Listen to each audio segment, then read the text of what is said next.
I've used Artegraft now in over 1,000 procedures. I started using Artegraft 15 years ago. I noticed a problem that we had with the ePTFE grafts, which was we had a population of patients who were somewhat non-compliant and unfortunately had catheter-related infections. And placing ePTFE, we had a significant number of early infections with using that graft.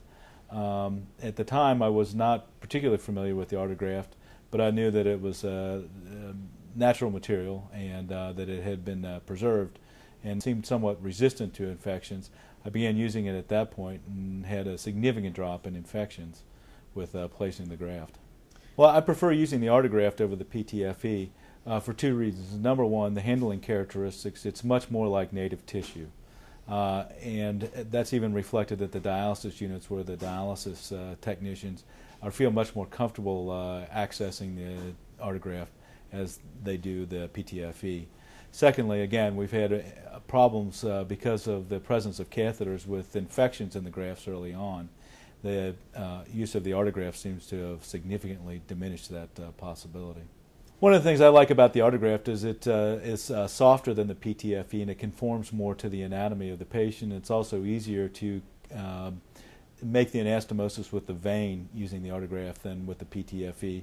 Most of the ePTFE grafts have a rigidity to them that makes it difficult to anastomose to the vessels. I think the Artegraft gives more of a feel of native tissue, both to the patient and also to the dialysis technician accessing the graft.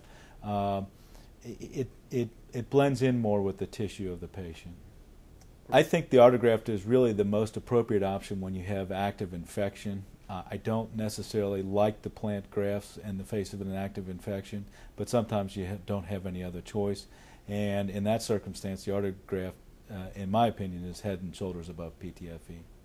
I had a patient several years ago who had an infected bypass graft in his leg. Unfortunately, there was no other acceptable alternative. The patient was dependent on his bypass in order to save his leg. I ended up replacing his native tissue with an Artegraft and was able to salvage his leg even in the face of an active infection.